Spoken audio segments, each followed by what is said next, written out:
네, 안녕하세요. 오늘은 혈액암협회에서 요로상피암의 항암 치료의 모든 것이라는 주제로 오늘 이렇게 이야기를 하게 됐습니다. 저는 가톨릭의대 서울성모병원 종양내과에서 근무하고 있는 김인호라고 하고요. 오늘은 저와 아주 또 긴밀히 항상 가까이 이야기하고 계시는 또 서울 아산병원의 박인근 교수님과 함께 좀 이야기를 해보겠습니다. 교수님 소개를 부탁드립니다. 네, 안녕하세요. 저는 서울 아산병원 종양내과에서 교수로 재직 중이고, 제가 주로 이제 비뇨기암을 진료를 하고 있는데, 오늘 이렇게 좋은 자리에 초대해 주셔서 감사합니다. 사실 초대는 제가 한 건 아닌데. 아, 저 교수님이랑 저랑 이제 박인 교수님이랑 저랑 이제 학회에서 항상 많이 뵀는데 이렇게 또 같이 앉아가지고 뭐 얘기해 보는 건 거의 처음인 것 같아요. 되게 교수님 강의하시는 거 제가 듣고 또 제 강의하는 것도 교수님 들어주시고 이건 많았는데 그래서 오늘은 교수님 아마 협회에서 그 요로상피암의 항암 치료에 대해서 조금 이야기를 해주시면 하더라고요. 그래서 오늘 저하고 교수님하고 조금 같이 얘기를 하면 좋을 것 같고요. 교수님 일단은 요로상피암이라고 하면 좀 말이 너무 어려워서 이 요로상피암이 어떤 건지 좀 간단히 얘기해 주실래요? 네. 요로라고 하면 우리가 오줌이 한자로 요잖아요, 요. 그래서 오줌이 다니는 길에 생기는 암을 생각을 하시면 됩니다. 그 오줌이 콩팥에서 만들어져서 방광으로 가기까지 그 중간에 있는 모든 길을 요로라고 생각하시면 되고, 신우, 그다음에 요관, 방광, 거기 가장 잘 생기고 특히 방광에 많이 생깁니다. 그리고 방광에서 우리가 요도를 거쳐서 오줌이 나오게 되는데 요도에 생기는 암종의 일부도 요로상피암 형태를 띠게 됩니다. 요거는 근데 형태적인 분류라서 뭐 방광에 생긴다고 무조건 요로상피암이라고 부르진 않지만 방광암의 대부분은 요로상피암이다 생각하시면 됩니다. 그러면 왜 요로상피암이라고 부르나요? 그러니까 다 장기가 다른데 방광암, 신우암, 요관암 뭐 이렇게 따로 부를 수도 있는데 저희가 거의 통칭해서 요로상피암이라고 많이 하잖아요. 항암치료 약물도 거의 동일하고 네. 왜 그렇게 부르나요, 교수님?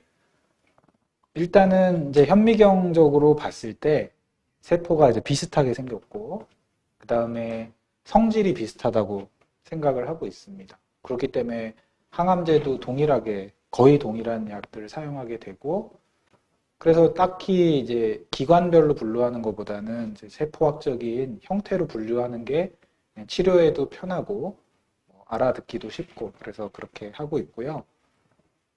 장기별로 나누면 좀 헷갈리는 게 신장에 생기는 종양이 신우암도 있고 그냥 신장암이라 부르는 것도 있는데 신우암은 요로상피암에 보통 속하게 되고 신장암은 말 그대로 신장암이라 부르는 다른 종류가 있어서 장기별로 부르기엔 좀 헷갈릴 수가 있는 거죠.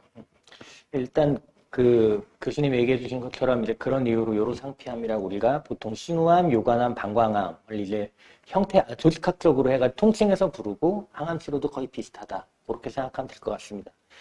그 암이 여러 가지 종류가 있는데 뭐 우리나라에서 흔한 암으로는 뭐 위암, 폐암, 대장암 이런 뭐 간암 여러 가지가 있는데 요로상피암은 5대암은 아니에요, 그죠, 교수님? 그렇죠. 예, 빈도가 한 얼마 정도 되나요?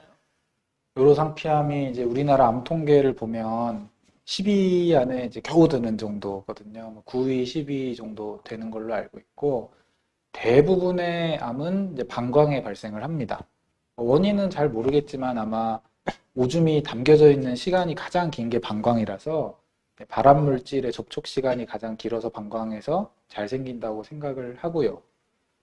그리고 이제 발생률이 9위, 10위이지만 대부분의 암은 초기암이라서 항암 치료나 방광절제까지 가지 않는 표재성 방광암이 가장 흔하다고 알려져 있기 때문에 발생률도 낮지만 사망률도 대부분의 암종 요로암은 낮은 편이라고 생각을 할 수 있고 하지만 이제 그 중에 전이성으로 온다거나 했을 때 현재 한 몇 년 전까지만 해도 약제가 거의 개발이 안 돼 있어서 참 뭐랄까 슬픈 암이었는데 최근에는 약제가 엄청 개발이 많이 되고 있어서 사실 저희가 진료하면서 좀 뭐랄까 예전보다 다양한 치료제도 쓸 수 있고 훨씬 이제 생존 기간 길어진 걸 몸소 체험하고 있습니다. 그 방금 그 방광암 요로상폐암에서 항암이 굉장히 결과가 요즘 좋다. 항암 치료에 대한 좋은 약들이 많이 나왔다라고 이제 우리 얘기를 했는데 그 사실 아까 표재성 뭐 방광암 이런 얘기도 하셨는데 사실 저희가 방광암이 항암 치료가 많이 이용되는 단계가 있잖아요. 사실 표재성 방광암이나 그런 경우에서는 거의 항암 치료를 쓰질 않는데 보통 주로 네. 언제 가장 많이 항암 치료를 하게 되나요? 방광암 기준으로 말씀을 드리면 이제 개념상으로 분류를 하면 크게 세 가지로 보시면 될 것 같습니다. 가장 초기라고 할 수 있는 게 표재성 방광암이고, 두 번째가 근침윤성 방광암이고, 세 번째가 뭐 진행성 또는 전이성 방광암인데, 표재성이라는 거는 말 그대로 방광의 표면에만 있다는 얘기입니다. 그래서 저희가 방광 내시경적 절제로 많은 부분의 종양을 제거할 수 있고, 재발을 안 하는 경우도 있기 때문에 그 경우는 이제 내시경 치료가 주된 치료라고 생각을 하시면 되고, 근침윤성 방광암이란 건 거기 근이란 건 뭐냐면 방광 근육을 말하는 거죠. 방광 근육에 종양이 뿌리를 박았으면 내시경으로 제거를 하는 데는 한계가 있고 전이나 재발의 위험이 크기 때문에 그때는 방광 적출술의 대상이 되는데, 방광 적출을 하더라도 재발 확률이 커서 그때는 저희가 항암을 같이 하죠. 그러니까 저희가 항암을 필요로 하는 단계는 근침윤성 방광암 시점부터고, 근침윤성 방광암에서의 항암은 수술의 효과를 좋게 하기 위한 어떤 양념 같은 역할이라고 생각하시면 됩니다.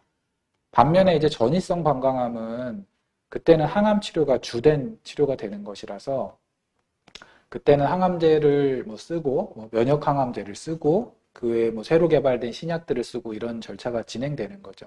그래서 종양내과 의사가 가장 이제 계속 관여하면서 보게 되는 거는 결국에 진행성 또는 전이성, 그러니까 수술을 못하는 단계라고 생각을 하시면 되겠습니다. 방금 말씀 주신 거에 이제 약간 덧붙이면, 그러니까 우리가 수술을 전제로 할 때는 수술 전에 항암 치료를 할 수도 있고, 그죠? 네. 그리고 수술 후에 항암을 하는 경우도 있고, 또 요즘에는 뭐 수술 전에 항암을 하고 수술하고 나서 뒤에 또 뭐 면역 항암제도 이어쓰고 막 이런 방법들이 있는데, 여튼 이것은 이제 수술을 담보로 하는 항암제가 되는 건 거고, 그리고 이제 전이성이나 많이 수술을 못하는 경우에는 이제 그걸 주된 치료로서 이용한다. 이제 그렇게 얘기를 하면 되는데, 제가 지금 이 얘기를 드리는 이유가 오늘 저랑 박영 교수님이 얘기하는 오늘 이 세션이 항암 치료에 관한 세션이긴 한데, 수술 전후의 항암까지 다루게 되면 양이 너무 많아질 것도 같고, 그래서 오늘은 수술을 못하는 전이성이나 진행성인 방광암, 요로상폐암의 항암 치료에 대해서 오늘 조금 얘기를 좀 주대하려고 합니다. 그래서 오늘 교수님 그렇게 좀 얘기를 하겠습니다. 네, 네, 알겠습니다. 수술이 어려운 경우, 전이가 있는 경우, 이런 경우에는 저희가 이제 항암 치료를 하게 되고, 처음으로 시작하는 항암 치료를 갖다가 첫 번째 한다는 의미로 저희가 1차 항암이라고 얘기를 하잖아요. 네. 현재 교수님 우리나라에서 이러한 경우 1차 항암으로 어떤 것들이 가장 많이 사용되고 있는지 잠깐 얘기 좀 부탁드릴게요. 항암제 중에 요로상폐암에 가장 오랫동안 효과가 좋다고 알려져 있던 거는 이제 백금 계열 치료라고 하는 게 있는데요. 백금이 그 알고 계시는 백금 맞습니다. 그래서 백금으로 만든 항암제 계열이 있거든요. 이제 항암제 이름까지 아셔야 되는지 모르겠지만 이제 시스플라틴이나 카보플라틴 이런 약제들이 있는데, 그 약제를 썼을 때 반응률이 가장 높았고 뭐 부작용 같은 경우는 받아들일만 하기 때문에 1990년대부터 현재까지 표준 치료로 무려 30년 넘는 기간 동안 사용돼 왔습니다. 물론 이제 백금을 기반으로 해서 그 곁들여지는 다른 항암제들은 그 사이에 조금씩 변화가 있었고, 그리고 뭐 그 부작용을 개선시키기 위한 약제들, 항구토제라든지 뭐 항생제나 이런 게 개발이 됐기 때문에 예전보다 훨씬 항암제는 맞기는 쉬워졌지만, 어쨌든 기본적으로는 90년대부터 지금까지 동일한 백금 계열 항암제를 사용해왔다 생각을 하시면 되고, 그 다음에 뭐 1차 치료를 쓸 때 약간씩 의사마다 다르긴 하겠지만, 항암제를 계속해서 쓴다기보다는 저희는 보통 뭐 4주기 내지는 6주기 정도 쓰는 거를 기본적인 이제 방침으로 하고 있죠. 교수님, 그러면 4주기에서 6주기라 하면은 그 환자분들이 좀, 환자분들이나 궁금하신 분들이 좀 이해가 좀 안 되실 것 같은데, 그러면 기간으로 따지면 보통 얼마나 하나요? 그런 거. 그래서 그 약제를 줄 때 저희가 주기라고 하면 사이클이죠. 사이클, 한 사이클당 보통은 약제가 1주 간격으로 2번 들어가고 한 주는 쉬고 이렇게 3주 주기 사이클을 하는 경우가 제일 많은데요. 그래서 4주기 내지 6주기 하면 3주 곱하기 4 또는 3주 곱하기 6 하니까 한 3개월에서 한 5개월 정도 걸린다고 생각을 하시면 됩니다. 물론 그 사이에 부작용 때문에 좀 미뤄지거나 뭐 이런 경우들이 있을 수 있겠지만, 그래서 기본적으로는 시작을 한 다음에 1차 치료를 종료할 때까지는 보통 한 4, 5개월 정도라고 생각하시면 될 것 같아요.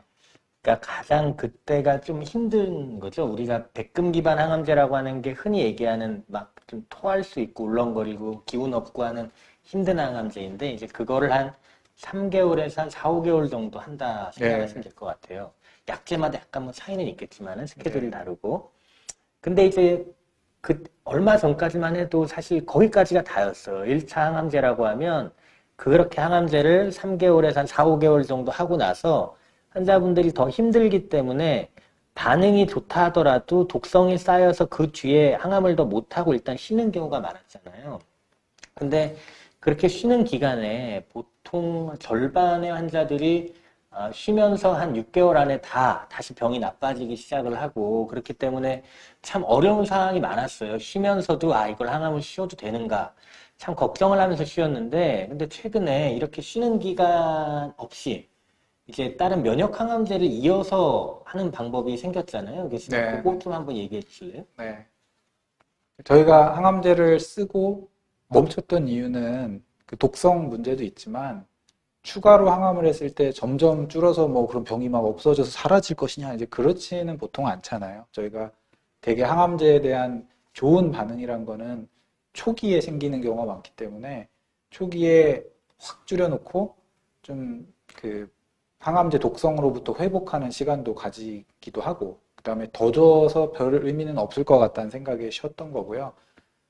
거기에서 진행했을 경우에는 저희가 보통은 키투루다라는 약을 쓰는 게 표준 치료였지만 몇 년 전까지만 해도 최근에는 그 좋은 반응을 보이고 진행이 없는 상황에서 바벤시오라는 면역 항암제를 이어 쓰는 게 표준 치료로 됐죠. 그러니까 키투루다는 혹시 오해가 있을까봐 다시 얘기 드리면 키투루다를 그 아까 백금 기반 항암제를 3에서 4개월 정도 하고 나서 암이 나빠지면 쓰는 게 키투루다였던 건 거고 최근에 교수님이 방금 얘기한 바벤시오는 3에서 4개월을 하고 나서 백금 기반 항암을 하고 나서 암이 안 나빠진 상태에서 이어서 바벤시오를 하는 건 거죠. 그래서 결국에는 암이 나빠질 확률을 최소화시키는 방법으로 하는 게 이제 바벤시오의 이제 유지요법이다. 이제 그렇게 얘기를 하면 되겠습니다. 그러면 교수님, 바벤시오는 현재 급여까지 되잖아요. 급여가 언제까지 돼요? 그러면? 급여가 지금 우리나라 보험 기준으로는 시작일로부터 2년까지 되는 걸로 돼 있고 이게 이제 시작할 때도 급여 기준이 정해져 있잖아요. 그래서 4주기에서 6주기의 1차 치료를 마치고 나서 병이 악화되지 않은 게 확인이 된 상황에서 그죠? 마지막 1차 치료 끝나고부터 4주에서 10주 사이에 들어가야 되는 이런 약간은 이제 막 그걸 따져서 하지 않으면 놓치기 쉬운 그런 기준이 있어서 되게 거기 맞춰서 시작을 하고 보통은 2주 간격으로 맞잖아요. 2주 간격으로 맞으면서 2년 동안 맞으면은 이제 보험 기준에 해당합니다. 근데 2주마다 오는 거를 굉장히 사실은 좀 번거롭다고 생각하실 수도 있고 힘들어 하실 수도 있는데 그걸 이제 좀 좋게 생각하시면은 이 약을 맞는 만큼 생명이 연장이 된다 이렇게 생각을 하시면은 좋을 것 같아요. 그리고 사실 뭐 당연히 2주마다 오는 게 좀 힘들긴 한데 또 그로 인해서 반응이 좋은 분들 같은 경우에는 완치도 가능하잖아요. 사실 그런 케이스 있으시잖아요. 그렇죠? 뭐 완치라기보다는 네, 뭐라고 얘기를 해야 될까요? 어떤 장기 생존이라고 해야 되나요? 그렇죠. 예, 그런 경우도 많이 경험을 하다 보니까 좀 힘드셔도 반응이 좋으시면은 열심히 맞는 거가 저는 더 개인적으로 좋다고 생각을 네, 하는데, 2년 동안. 그래서 잘 유지하시면 좋을 것 같고요. 방금 아까 얘기를 잠깐 했는데, 키트루다라고 이제 얘기를 드렸어요. 그러니까 이제 아까 1차 항암제 안 들으면 그때부터는 1차가 아니라 2차가 되는 거잖아요. 지금 네. 현재, 아까 키트루다 얘기 잠깐 해주셨는데, 현재 그럼 2차 요법은 어떤 게 많이 쓰이나요, 교수님? 바벤시오를 안 쓴 상황에서 이제 진행을 했다 그러면 키투르다를 가장 많이 쓰죠. 키투르다를 쓰는 이유는 키투르다랑 다른 항암제들, 예를 들면 이제 파클리탁셀이라든지 뭐 도세탁셀 같은 약제를 비교한 삼상 연구에서 키투르다가 효과가 더 좋았기 때문에 그게 표준 치료가 된 것이고요.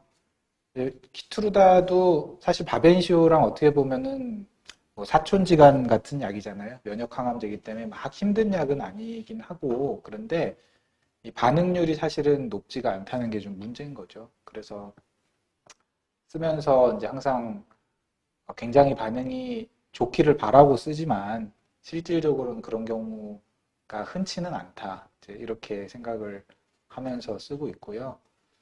혹시나 뭐 여러 가지 문제로 키투르다를 못 쓰는 경우가 있겠죠. 예를 들면 뭐 자가 면역 질환이 심하다든지 아니면 뭐 가끔 그렇잖아요. 뭐 신장 이식을 받으신 분이 계시다든지 그러면 이제 면역 항암제를 못 쓰는데 그럴 경우는 이제 아주 고전적인 항암제를 사용하는 경우가 있죠. 네. 그래서 그래도 키트루다 하면서 좋은 반응을 또 잘 유지하시는 분들도 많이 있기 때문에 그렇죠. 그렇죠. 예, 네. 그래서 또 굉장히 중요한 옵션 중에 하나다. 2차 요법에서 생각이 들고 방금 얘기하신 옛날 항암제도 필요한 경우가 꽤 있다. 네. 그렇게 얘기를 하면 좋을 것 같아요.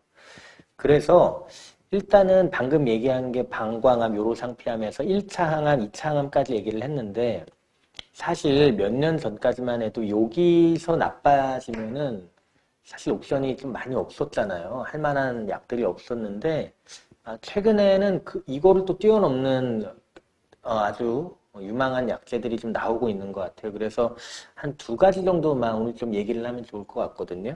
일단 첫 번째가 우리가 흔히 얘기한 요즘에 흔히 아주 유망한 계열이라고 할 수 있는 항체와 약물을 결합한 항체 약물 접합제라는 그런 항암제가 있고 또 하나는 그 표적 항암제, 어떤 특정한 유전자 돌연 변이가 있는 경우에 그 유전자 돌연 변이를 타겟으로 하는 항암제가 있는 것 같아요. 그래서 이 두 가지, 2차 요법 이후에 현재 3차 요법 이상으로 이 두 가지 약물이 국내에서도 이미 지금 허가가 돼 있지 않습니까? 네. 한번 그거에 대해서 얘기를 좀 해주시겠어요? 예. 일단은 항체 약물 결합체, 요거부터 먼저 얘기를 해주시죠, 교수님. 예. 네. 이름이 참 생소하죠. 어렵죠. 예. 그래서 이름이 어려운데 약물 이름은 일단 파드세브라고 하고요. 이게 그러니까 최근에 이런 어떤 생명공학이 발달하면서 약제를 저희가 막 조합을 해서 만드는 거죠. 그래서 항체를 만들고 거기 항암제를 덧붙인 거라고 생각하시면 됩니다. 그래서 그 항체는 이제 넥틴4라고 하는 특수한 이제 물질에 들러붙는 성질을 띤 항체고요. 그 넥틴4라는 거는 요로상피암에 굉장히 높게 발현이 돼 있다. 그래서 암세포의 표면에 그 넥틴이라는 물질이 있으니까 이 항체가 거기 달라붙고 그 항체에 들러붙어 있던 항암제가 그 암세포 속으로 들어가서 세포를 파괴한다는 개념으로 생각을 하시면 되겠습니다. 그래서 이 약이 사실 아주 뭐 정말 항암제가 대안적 치료가 전혀 없던 상황인 그 백금 계열 항암제와 그 면역 항암제 이후에 요로상피암에서 대단히 좋은 성적을 냈죠. 이제 반응률도 한 40% 이상 나왔고, 그다음에 한 번 반응을 보이면 그 유지 기간도 뭐 상당히 길었죠. 그런 좋은 성적에 힘입어서 이제 허가를 받았고, 우리나라에서 사용을 하고 있은 지가 이제 꽤 됐죠. 이제 작년부터 사용하고 있었으니까요. 작년 9월이었던 것 같아요. 그죠? 한 네, 작년 6, 8개월 정도 네, 지난 것 그 같아요. 정도 예. 사용을 하고 있고, 물론 아직까지는 이제 뭐 비용적인 문제 때문에 아주 자유롭게 저희가 사용하고 있지는 못하지만 어쨌든 써보면 좀 굉장히 좋은 반응을 보여주는 분들이 꽤나 있었고 저희가 좀 우려했던 부작용들도 사용해 보니까는 이제 그렇게 우려했던 만큼은 아닌 것 같다는 느낌을 좀 받고 있습니다. 처음에 우려했던 부작용보다는 좀 나은 것 같은데, 그래도 좀 조심하긴 해야 되긴 할 것 같아요. 근데, 그래서 사실 부작용 얘기를 안 그래도 좀 해주셔가지고, 부작용에 대해서 간단히 한번 좀 얘기를 해보겠습니다. 왜냐하면, 이게 일반적으로 우리가 예전부터 쓰던 항암제랑은 약간 부작용이 다르잖아요. 네. 그래서 확실히 경험이 좀 있는 선생님들, 이 약을 좀 잘 알고 관리가 가능하신 선생님들이 좀 많이 이 약에 대해 접근성이 더 높으신 것 같은데, 일단 제일 이 파드셉에 좀 걱정했던 부작용이 첫 번째가 교수님 피부 발진이었잖아요. 네. 피부 발진 좀 어떤지 좀 얘기 좀 해주실래요? 예. 네. 피부에도 렉틴-4라는 그 물질이 발현이 되기 때문에 약을 쓰면 많은 분들이 피부 부작용을 호소를 하십니다. 가볍게는 그냥 가려움증부터 뭐 약간 불긋불긋한 반점이 돋는 거, 그다음에 진짜 정말 정말 심한 경우는 막 수포가 생기면서 벗겨지는 것까지 생길 수 있는데 저는 아직 그렇게 많은 경험을 한 건 아니지만 수포성 질환까지 가는 경우는 거의 본 적은 없고요. 대부분의 경우는 이제 가려움증, 그다음에 피부 발진 정도가 있습니다. 그래서 이게 이제 보통 생기는 부분이 뭐 몸통에 생기는 경우도 많지만 이제 그 사타구니 부분, 이렇게 살 접히는 부분에 주로 생기게 되고요. 그게 이제 진료실에서 보기가 어려운 거죠. 막 팬티를 내리고 이래야 되니까. 그렇기 때문에 이제 보통 저는 그 전에 좀 사진을 찍고 와달라고 하기도 하고 그러는데 어쨌거나 이제 보습, 네. 그다음에 이제 항히스타민제 같은 가려움증 치료제, 그다음에 심한 경우 이제 스테로이드 같은 면역 억제제 약간씩 쓰고 저는 피부과 쪽에 협진을 많이 드리고 있어요. 그래서 종양내과 의사들만으로는 조금 관리가 어려울 수 있어서 그 동료 의사들에게 도움을 청하는 게 되게 중요할 것 같습니다. 저도 요즘 피부과를 많이 보고 있는 것 같아요. 그래서 근데 저는 요즘에 조금 피부가 좀 심하게 힘들었던 분을 한번 겪고 나니까 조금 더 관리를 잘해야겠다라는 생각이 들더라고요. 그리고 보통 피부 발진은 금방 나타나잖아요. 보통 그렇죠. 파드셉 시작하고 나서 한 1, 2주, 2, 3주면은 환자분이 증상을 일단 호소하는 경우가 많아서 특히 파드셉 시작하고 나서 초반부에 좀 굉장히 잘 봐야 되는 부작용이다 생각이 들고 한 두세 가지만 더 얘기해 보겠습니다. 교수님. 또 하나가 이제 흔한 게 손발설인 거 같은 이야기 좀 있을 수가 있고 또 어떤 게 네. 있죠, 교수님? 그 외에는 이제 뭐 저희가 우리나라에서는 어느 정도 심각성인지 모르겠지만 당뇨병 문제가 좀 있어요. 갑작스럽게 고혈당이 생기면서 당뇨병성 혼수라든지 뭐 이런 게 생길 수 있는데 그래서 저 같은 경우는 파드셉을 시작할 때 그 헤모글로빈 A1C라고 하는 약 그 검사를 잊지 않고 내고 있고요. 보통은 환자분들께서 본인이 당뇨병이 있는 걸 알고 계시고 저희가 피 검사를 쭉 해왔기 때문에 걸러지는 경우가 많은데 가끔 보면 안 걸러지는 경우도 있거든요. 반드시 그 잊지 말고 하셔야 될 것 같고 혹시나 이 영상을 보시는 환우분들 중에 파드셉을 맞을 상황이다 그러면은 이제 당뇨병이 있다 그러면 반드시 담당 의사 선생님한테 말씀을 드리는 거를 추천드립니다. 네, 당뇨가 있으신 분들은 좀 조심하긴 해야 되는 것 같아요. 저도 얼마 전에 2번 맞았는데 당이 좀 많이 올라가시더라고요. 깜짝 놀라긴 했는데. 근데 네. 좀 저희가 느끼기에는 국내보다는 그 외국에 보면 그 서양인들이 좀 뚱뚱하고 이제 이런 분들이 좀 많이 생기는 것 같긴 해요. 예. 고도 비만이나 이런 게 예. 잘 생기고 당뇨병 부작용도 이게 저희가 보통 좀 많이 맞아야 생기지 않나 생각하지만 초기에 온다고 돼 있어가지고요. 이것도 보통 한 달 이내에 보통 심하게 오는 경우가 있어서 주의를 상당히 요합니다. 네.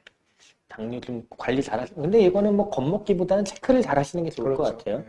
그리고 또 이제 손발설인 것도 좀 많이 있죠. 아무래도 그 앞단 항암제들이 손발설인 게 또 좀 포함이 돼 있고 막 그러다 보니까 악화되는 경우가 있는데 그것도 사실 뭐 담당 선생님이랑 관리를 잘 하시면 좋겠고 교수님 그 우리가 그 눈도 좀 뻑뻑해진다고 얘기를 많이 하잖아요. 파드쌤 맞으면 그럴 수 네. 있다고. 네. 뭐 저 같은 경우는 그래서 조금 그런 증상 나타나면 바로 안과를 뭐 좀 보시게 하는 경우도 있긴 한데 좀 어떻게 하세요? 저도 그렇게 합니다. 이게 각막 쪽에서도 네. 문제가 좀 있을 수 있다고 네. 돼 있어가지고요.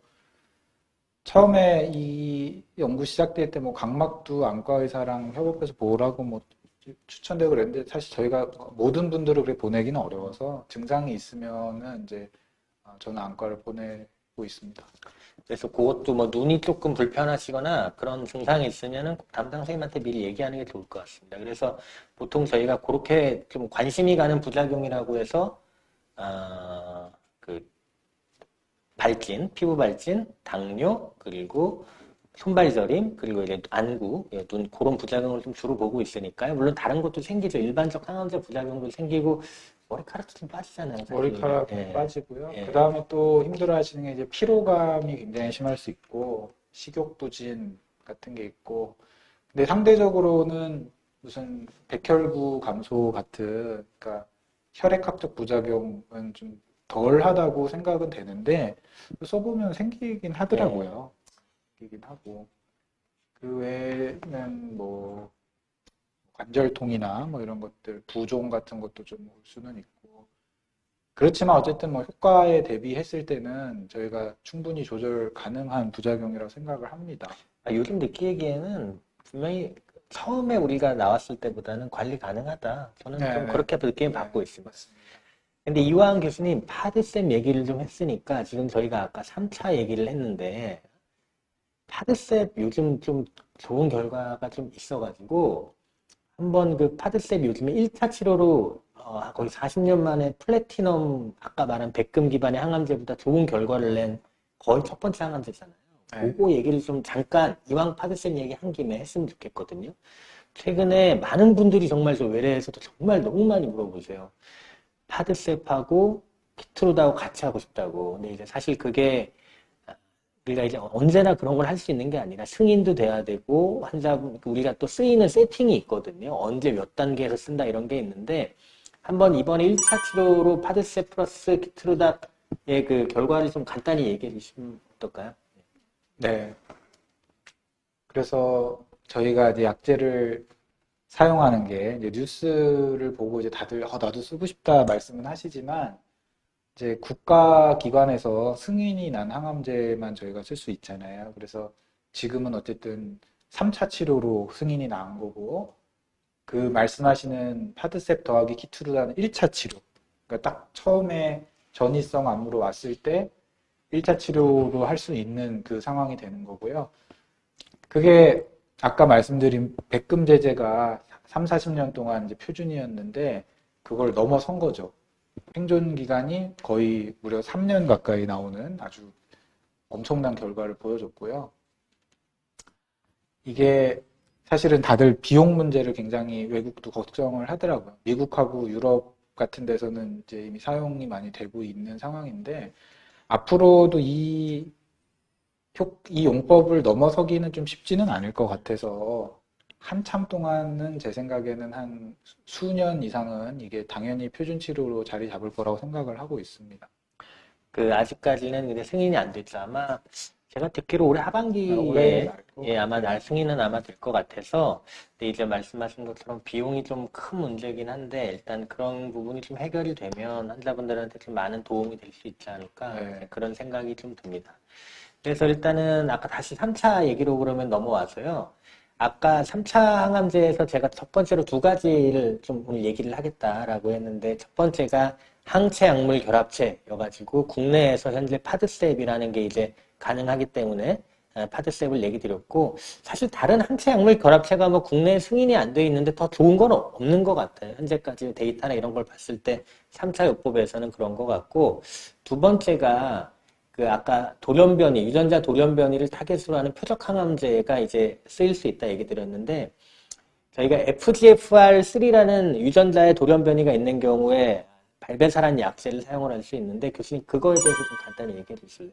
일단 FGFR이라는 유전자 돌연변이가 얼마만큼의 사람한테서 있나요? 방광암 환자, 요로상피암 환자에서.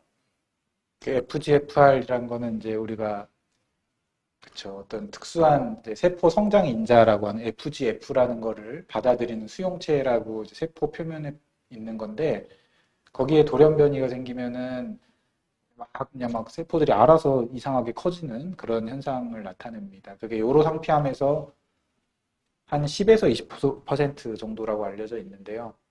물론 이제 뭐 저희 진료실에서 진료받는 모든 분들한테 검사를 내지는 못하기 때문에 아직까지는 저희가 한 20%까지는 생각을 하고 있지는 않고 가끔은 이제 나오죠. 이렇게 검사를 해보면 나오고 그런 경우는 그 FGFR3라고 하는 그 특수한 수용체가 막 알아서 자기가 막 성장 신호를 보내기 때문에 세포가 알아서 막 증식하는데 그걸 막아주는 약이 이제 발버사가 되는 거죠.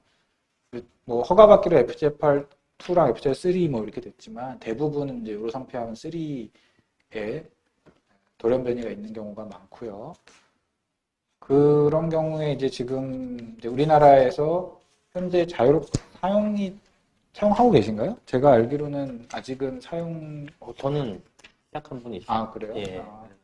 저희도 아마 곧 이제 처방을 시작할 거긴 한데, 뭐, 이거는 이제 사실 파드세븐 그런 게 없잖아요. 그 우리가 흔히 바이오마커라고 하는 어떤 모든 사람한테 사람한테는 할수 이 약을 있죠. 쓰고, 예. 뭐 어떤 사람은 안 쓰고 이게 없이 파드세븐 모든 요로상피암 환자를 대상으로 하지만 이제 발버사는 이제 유전자 검사를 해야 된다. 근데 유전자 검사만 하더라도 이제 사실 이제 저희가 NGS라고 하는 그 검사를 하는 게 비용이 좀 필요하고 시간도 필요하잖아요. 그게 한 달 정도 보통 걸리니까 미리 검사를 내놔야 되는 문제가 있고 그래서 아직까지는 조금 이게 그 흐름이 아주 원활하진 않은 것 같습니다. 그래서 일단 어쨌든 허가가 되긴 됐고 사실은 8월인가 이것도 작년에 아마 허가가 됐나 후반기에 그런데 어쨌든 이제는 가용한 걸로 한 상태인데 그래서 저도 이 얘기를 좀 드리고 싶었던 게 이게 방금 안 그래도 그 얘기를 다음 질문으로 드리려고 그랬는데 유전자 검사를 해야만 이걸 알 수가 있잖아요. 네. 물론 뭐 그 공고 안에는 뭐 다른 방법도 써 있긴 하지만 일단 현재 우리나라에서는 유전자 검사가 아마 가장 잘 쓰일 텐데 이게 거의 한 요즘 보험 급여가 다시 안 돼가지고 거의 120만 원 정도? 네. 제가 알기로는 그 정도 하는 걸로 알고 있는데 굉장히 고가의 유전자 검사를 해야만 알 수가 있습니다. 그래서 참 난감할 때가 많이 있어요. 그 약도 비싼데 유전자 검사도 해야 되고 유전자 검사를 한다고 또 그게 나온다는 보장이 있는 게 아니고 10명 하면 1명 나온다는 건데 그래서 이런 것들은 꼭 담당 선생님과 상의를 꼭 하셔가지고 돈만 생각하지 않는다면 검사도 하고 또 약도 쓸 수 있다면 쓰는 게 제일 좋을 것 같긴 한데 아마 그래서 유전자 검사를 권고 받으실 때도 있으실 거예요. 그래서 그런 의미가 있다라는 거 알려드리면 좋을 것 같고 이 발베사도 부작용 효과는 뭐 이제 FGFR 유전자가 있는 사람에게 있어서 기존의 항암제에 비해서 훨씬 더 나은 결과를 보여준 거는 또 올해 연구 결과로 나왔는데 교수님 요 약도 좀 부작용이 있잖아요. 그래서 네. 아까 파들셉도 저희가 부작용 얘기를 했으니까 좀 요것도 한번 좀 얘기를 했으면 좋겠어요. 좀 흔히 우리가 발베사 쓰면서 걱정할 만한 그런 부작용은 어떤 게 있을까요? 일단은 저는 제일 걱정되는 게 그 우리가 그 전해질이 좀 이상해진다라고 해가지고 그거 신경을 많이 쓰잖아요. 그것 좀 네. 얘기 좀 해주실래요? 예.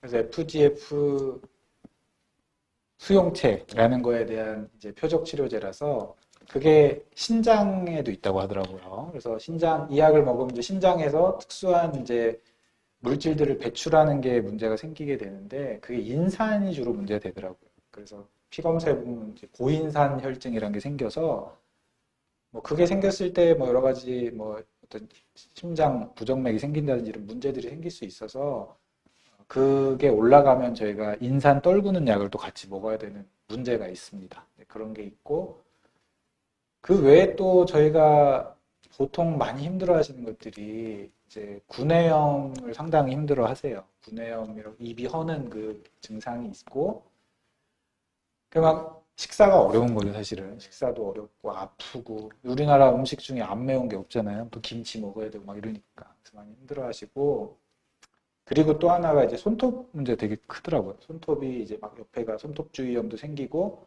빠지는 분들도 계시고. 그래서 좀 이제 그런 것도 관리가 좀 필요하더라고요. 그래서 관리를 좀 잘 해주시는 교수님이랑 같이 함께 하면 더 좋을 것 같습니다. 그리고 네. 또 이것도 눈에 또 약간 문제가 맞아요. 있을 수가 있어요. 이게 망막염 같은 게 올 수 있다고 돼 있어가지고 그래서 안과도 꼭 자주 뭐 매번은 못 본다 하더라도 어떤 그런 증상이 나타나거나 있으면 꼭 담당 교수님이랑 상의를 좀 하시는 게 좋을 것 같습니다. 하지만 방금 얘기 드린 이런 약제들이 또 뭐 부작용이 너무 심해서 못 한다는 게 아니라 오늘은 그래도 새롭게 나온 약제들에 대해서 간단히 얘기를 하다 보니까 또 효과만큼 부작용도 우리가 관리를 잘 해야 되기 때문에 오늘 좀 그런 얘기를 드렸던 것 같아요. 그래서 일단 교수님, 저희가 일단 일반적으로 방광암, 수술이 불가능한 전이성, 뭐 재발성 이런 방광암에서는 보통 한 요한 3차 정도까지 일단 열심히 치료를 하는 것 같은데 네. 그 이후에도 당연히 뭐 치료가 없는 건 아니지만 오늘은 또 뭐 시간 관계상도 있고 영상 길이상도 있고 해서 일단 요 정도까지 얘기를 드리면 환자분들이 가장 이해를 많이 하실 수 있을 것 같아요. 한번 마지막으로 그래도 교수님이나 저나 방광암, 요로상폐암 환자분들 많이 진료하는데 그래도 오늘 교수님 저랑 오랜만에 시간 내셨는데 오늘 좀 뭐 마지막으로 좀 하고 싶으신 얘기 있으시면 한마디 부탁드립니다. 네. 그래서 약물들이 새로 나와서 참 진료하면서 저희도 기쁘고 그래서 좋은데 사실 이제 모든 분들이 사용할 수 없기 때문에 참 아쉬움이 큽니다. 그리고 요로상폐암이라는 게 사실 종양내과에서 진료를 본 지는 그리 길지는 않았잖아요. 지금 우리나라의 특성상. 그래서 보면은 이제 익숙한 종양내과 의사들이 많지는 않기 때문에 이제 어느 분들도 이렇게 어떤 의사를 찾을 때도 좀 어려움을 겪으실 수도 있는데 지금은 종양내과에서 많은 이제 경험을 쌓고 있기 때문에 크게 걱정하지 말고 오셔도 되고 증상 관리가 되게 중요하잖아요. 소변 증상도 그렇고 혈뇨, 신부전 이런 것들 네, 그런 것들을 저희가 잘 좀 봐드리면서 어쨌든 최선의 치료를 받을 수 있도록 언제나 저 종양내과 의사들이 노력을 하고 있습니다. 힘을 내시고요. 저희가 요즘 많이 방광암 환자분들 항암 치료하면서 저도 이제 느끼는 건데, 뭐 다른 약간 다른 얘기로, 이게 좀 빨리 급여나 이런 문제가 좀 빨리빨리 해결이 됐으면 좋겠어요. 너무 지금 효과가 있는 약제들인데도 불구하고 지금 급여가 안 돼서 비용적인 부담이 너무 크다 보니까 사실 그런 것들이 조금 빨리 해결이 돼서 저는 많은 분들이 좀 좋은 치료를 갖다 하시면 좋겠다. 일단 그렇게 생각이 듭니다. 일단 오늘은 여기까지 하는 걸로 하고요. 나중에 뭐 다음에 혹시 또 기회가 되면은 뭐 방광암 말고 다른 비뇨기암으로 한번 또 좀 같이 얘기를 한번 해보도록 하겠습니다. 교수님 오늘 바쁘신데 감사합니다. 네, 감사합니다. 고맙습니다. 네.